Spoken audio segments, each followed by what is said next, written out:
Like and subscribe and click the bell icon to get new video updates. Caroline Kennedy praises Australia's bipartisan foreign policy despite PM's claims on Labor and China nominee as US ambassador says there's a lot more to the Aukus deal than just submarines as she faces US Senate Foreign Relations Committee hearing. Caroline Kennedy, the nominee for US ambassador to Australia, has said the Aukus security deal will provide a lot of deterrence in the Indo Pacific even before the nuclear-powered submarines are ready. With Australia set to enter a federal election campaign within days, Kennedy praised the country for standing firm with a bipartisan foreign policy in the face of Chinese economic coercion. But she also said the prospect of a security agreement between China and Solomon Islands showed the US needed to be more visible in the Pacific. Kennedy said the US move to reopen its embassy in Solomon Islands can't come soon enough. Kennedy, a former ambassador to Japan and the daughter of John F. Kennedy, described the U.S. relationship with Australia as vital when she addressed the U.S. Senate Committee on Foreign Relations early on Friday Australia time. The hearing is a crucial step before U.S. senators vote on whether to confirm her as ambassador. Kennedy mentioned Beijing's trade actions against a range of Australian export sectors, including coal, barley and wine, that the Australian government viewed as an attempt to pressure it to change its policies on China.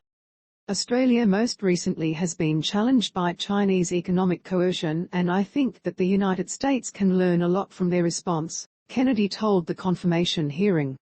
They've stood firm and I think they've managed to come together with a bipartisan foreign policy and I think a greater and deeper partnership with us in the security and diplomatic areas as well as across the board. Kennedy was careful not to wade into Australian domestic politics. But her acknowledgement of bipartisan foreign policy is notable, given that the Prime Minister, Scott Morrison, has previously attempted to claim the Labor opposition would be weak on China. The Republican former presidential candidate Mitt Romney told the confirmation hearing the US had been very impressed by the backbone that's been shown by the people of Australia. Some critics have questioned the significance of last September's Aukus agreement, given that the first of Australia's new nuclear-propelled submarines are not expected to be operating until the late 2030s. But Kennedy said the ambitious 21st century partnership of Australia, the US and the UK was much broader than submarines. Other areas of security cooperation under the Aukus banner included artificial intelligence, quantum and cyber, she said. This week the three countries added discussions on hypersonic weapons to the list. I think that there is a lot of deterrence that it will deliver well before the submarines are in operation, Kennedy said. She also described the Quad, an increasingly active diplomatic grouping of Australia, the US, Japan and India, as a very powerful alliance and combination. China, which is rapidly modernizing its own military force, has criticized both Aukus and the Quad.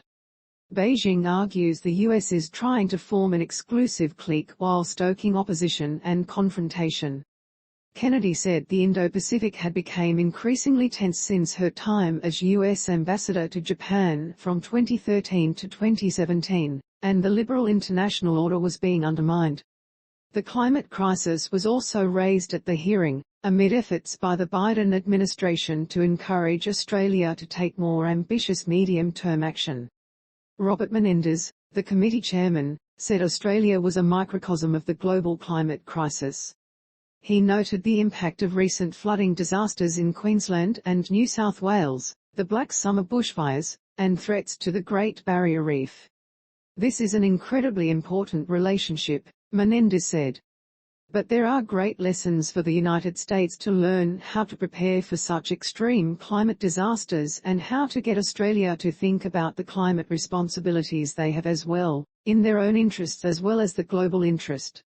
Kennedy said, certainly Australia has learned a lot about these kinds of disasters and we also have been impacted by fires and floods and storms here in the United States. So the more that we can learn how to combat and also move toward a clean energy transition and reduce the impacts of climate change, the faster we can do that, the better. If confirmed, I would be eager to work on that. The US has been pressing Australia to strengthen its 2030 emission reduction target, but the coalition has kept it at the Tony Abbott-era level of a 26% to 28% cut compared with 2005 levels. Labor pledges to cut emissions by 43% by 2030 if elected. When Joe Biden announced the nomination,